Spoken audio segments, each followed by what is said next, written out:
Good morning everyone. मैं Dixit Joshi Navjyoti global school पुटगांव शाखा से आज आपको कक्षा 5 के हिंदी रिमझिम का पार्ट 5 जहाँ चाह वहाँ राह पढ़ाता हूँ। ओके, आगे बढ़ते हैं। जहाँ चाह वहाँ राह। मल मलमली धोती का बादामी रंग खिल उठा था। किनारों पर कसूती के टाँकों से पिरोई हुई बेल थी। पल्लू पर भरुआ टाँके अपना कमाल दिखा रहे थे। सुनहरे रूप हले बेल बूटों से जान आ गई थी मलमल में। इन बेल बूटों को सजाया था सचानी ने इला सचानी ने। इला की हिम्मत की अनूठी मिसाल है ये कढ़ाई के नमूने। ठीक है, आप लोगों को ये फोटो दिख रही है। इसमें क्या है, देखो मलमल की एक धोती पर इला ने बहुत सारी क्या कर रखी है, कलाकारी करी है। ठीक है, तो वो कह रहे हैं कि जो इला है उसकी हिम्मत की अनूठी मिसाल थी कढ़ाई के नमूने। आपको इला दिख सकती है, वो अपने पाउच से क्या कर रही है, सिलाई कढ़ाई कर रही है। लेकिन उसके हाथ क्या है, देखिए आपको उसके हाथ में पोलियो है। ठीक है, देख सकते हैं उसके हाथ मुड़े हैं। ठीक है, वो बचपन से अपाहिज कह सकते हैं या फिर उसके हाथ में पोलियो की रोग है। ठीक है, आगे बढ़ेंगे नेक्स्ट पेज। 26 साल की इला गुजरात के सूरत जिले में रहती थी। उनका बचपन अमरेली जिले के राजकोट गांव में अपने नाना के यहाँ बीता। सांझ होते ही मोहल्ले के बच्चे घरों से बाहर आ जाते। कुछ मिट्टी में आड़ी तिरछी लकीरें खींचते, कुछ कनेर के पत्तों से पिटपिटी बजाते, कुछ गिट्टे खेलते, कुछ इधर उधर से टूटे फूटे घड़ों के ठीकरे बटोर कर पिट्टू खेलते। जब इन खेलों से मन भर जाता तो पेड़ की डालियों पर झूला डालकर ऊंची ऊंची पेंगे लेते और ऊंचे स्वर में एक साथ गाते, कच्चे नीम की निम्बोरी सावन जल्दी आइयो रे। इला गाने में तो उनका साथ देती पर उनके साथ पेंगे नहीं ले पाती। रस्सी पकड़ने के लिए हाथ बढ़ाती मगर हाथ तो उठते ही नहीं थे। वह चुपचाप एक किनारे बैठ जाती। मन ही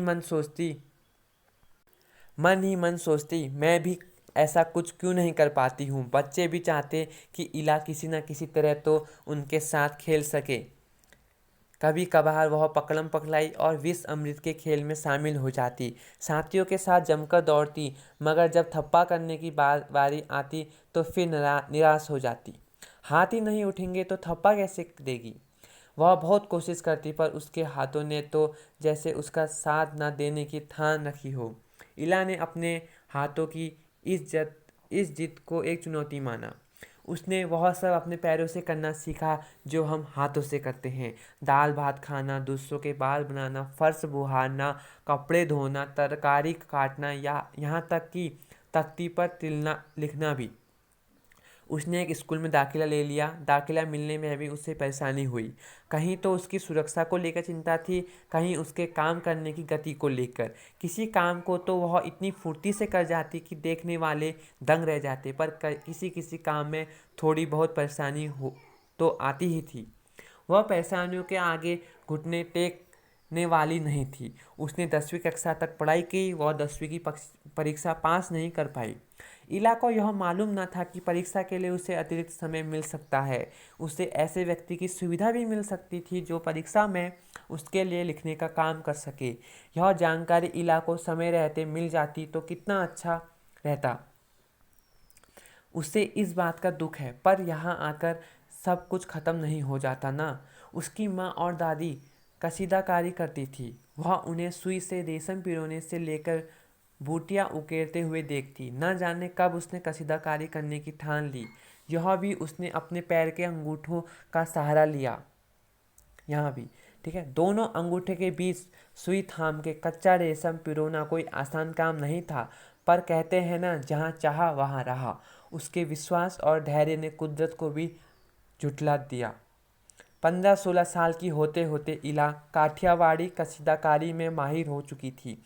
किस वस्त्र पर किस तरह के नमूने बनाए जाए, कौन से रंगों से नमूना खिल उठेगा और टाँके कौन से लगेंगे, यह सब वह समझ गई थी। एक ऐसा समय भी आया काढ़े गए जब उसके द्वारा काढ़े गए परिधानों की प्रदर्शनी लगी। इन परिधानों में काठियावाड़ के साथ साथ लखनऊ और बंगाल भी झलक रहा था। इला ने काठियावाड़ी टाँके के साथ साथ और कई टाँके भी शामिल किए थे। पत्तियों को चिकनकारी से सजाया था। डंडियों को कांथा से उभारा था। पशु पक्षियों की ज्यामितीय आकृतियों को कसूती और जंजीर से उठा रखा था। पारंपरिक डिजाइनों से वह नवनीता सभी को बहुत भाई। इला के पांव अब रुकते नहीं हैं। आंख में चमक, होठों में मुस्कान और अनूठा विश्वास लिए वह सुनहरी रूपहली बूटियाँ उकेरते थकती नहीं है।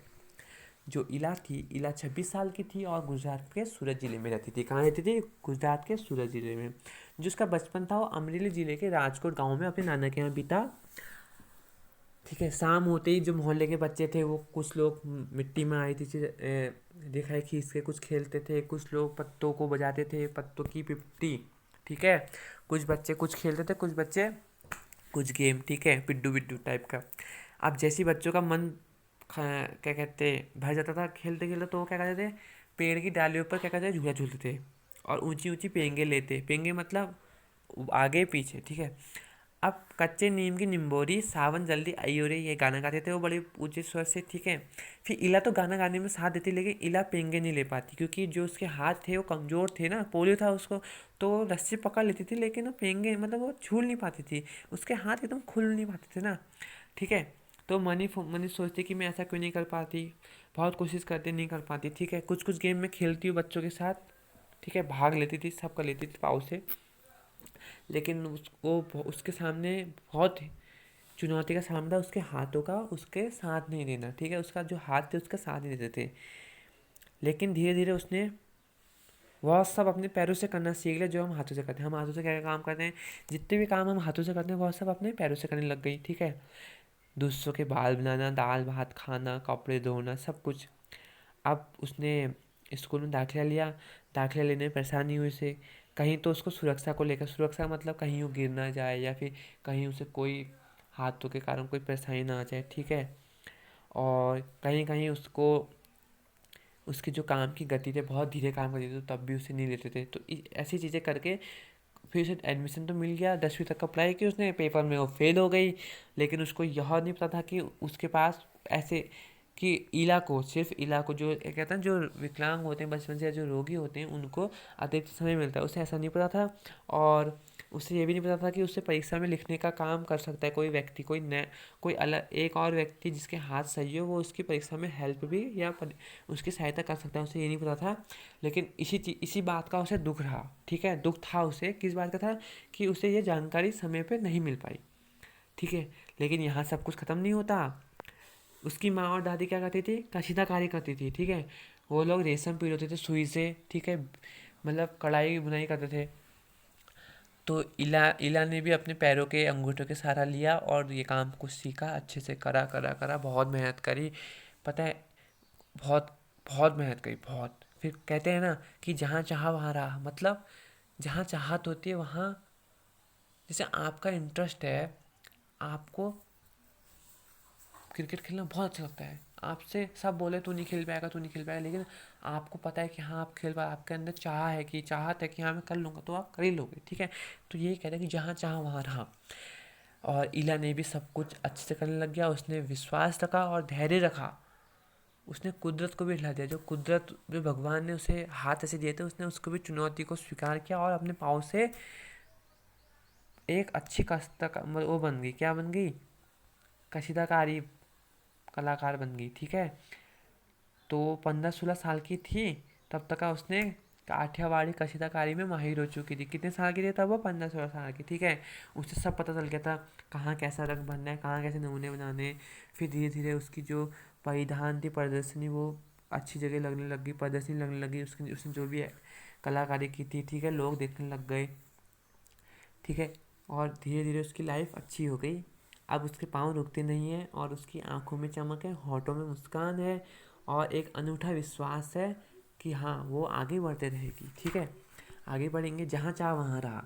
इला और इला जैसी कोई लड़की यदि तुम्हारी कक्षा में दाखिल लेती है तो तुम्हारे मन में कौन कौन से प्रश्न होते, तो तुम उनके बारे में क्या सोचते हो, तुम्हें लिखना है।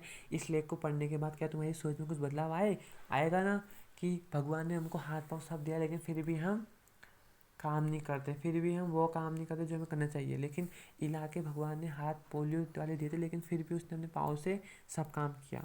मैं भी कर सकती हूँ। यदि इला तुम्हारे विद्यालय में आई तो किन किन कामों में परेशानी आएगी, ठीक है, तुम्हें बताना है। उसे यह परेशानी ना हो उसके लिए विद्यालय में तुम क्या क्या बदलाव सुझा सकते हो। तुम्हें बताना चाहिए कि सर हमें उसकी हेल्प करनी चाहिए ये चीज़ें। फिर इसमें आपको प्यारी इला आपको आप उसमें इसमें इला के लिए छुट्टी इला को चिट्ठी लिख सकते हो, जो भी आपको भाव में मन जो भी आपके मन में उसके बारे में वो उठ रहे हैं, ठीक है। फिर है सवाल हमारे जवाब तुम्हारे। इला को लेकर स्कूल वाले चिंतित क्यों थे? क्या उनका चिंता करना सही था या नहीं? इसका कारण को होता है। ज़्यादातर क्या होता है, ऐसे बच्चों को लेकर चिंताएं होती है कि वो बच्चा और बच्चों के साथ कैसे घुल मिल पाएगा, उसके मन में क्या इफ़ेक्ट पड़ेगा ना। क्योंकि आपके साथ कोई विकलांग बच्चा आएगा तो आप लोग उसकी मजाक, कितने बच्चे मजाक बनाएंगे, कितने बच्चे उसे मारेंगे। तो लोग जो हमारे टीचर स्टाफ होता है या जो हमारा स्कूल प्रबंधक होता है उसके मन में ऐसे विचार आते हैं कि हाँ चिंताएं होती है, ठीक है। इला की कशीदाकारी में खास बात क्या थी? उसकी कशीदाकारी में यह खास बात थी कि वो अपनी सभी कशीदाकारी हाथ से न करके पाँव से करती थी। उसके पाँव उसने अपने पाँव को अपने हाथों की तरह, मतलब उसने वह काम सभी काम अपने पाँव से किया जो काम हाथों से करते थे, ठीक है। उसकी खास बात ये थी। सही के आगे सही का निशान लगाओ। इला 10वीं की परीक्षा पास नहीं कर सकी क्योंकि परीक्षा में उसके लिए अच्छी तरह तैयारी नहीं की थी। गलत है, ठीक है। ये वह परीक्षा पास करना नहीं चाहती थी, ये भी गलत है। लिखने में गति धीमी होने के कारण वह प्रश्न पत्र पूरी नहीं कर पाई। हाँ ये हो सकता है, ठीक है। तो हमें तीसरा हो सकता है, ठीक है। उसके बाद क्या है, क्या इला उसके बाद है क्या इला अपने पैरों के अंगूठे से कुछ भी कर सकती थी? कुछ भी करना सीख पाती अगर उसके आसपास के लोग उसके लिए कभी सभी काम स्वयं कर देते और उसे कुछ करने का मौका नहीं देते? नहीं। अगर आपके हाथ बाई चांस आप ही लगाओ, आपके हाथ में पोलियो है और आपको सब काम करा मिल रहा तो आप कुछ करोगे? कोशिश करोगे? नहीं करोगे। तो इसमें आप अपने मन से लिखिएगा। कशिदाकारी के बारे में लिखना है आपको। इस पाठ में सिलाई कढ़ाई से संबंधित कई शब्द आए हैं, इनकी सूची बनाकर आपको लिखना है। नीचे दी गई सूची में किन्हीं दो से संबंधित शब्द इकट्ठा करो, ठीक है। आपको इसमें किन्हीं दो से, फुटबॉल, बुनाई, इनमें से दो शब्द इकट्ठा करने हैं। संज्ञा और क्रिया दोनों ही, ठीक है। ये चैप्टर भी आपका खत्म हो गया। इसके बाद एक्टिविटी टाइप की मैं दिखा रहा हूँ फटाफट। एक सादा रुमाल लो या कपड़ा काट के मदद से नीचे आपको जंजीर बनाई है, मछली टाका, ठीक है। ये चीज़ें बनवाने सिखा देखिए। ओके, ये आपका chapter finish. Have a good day.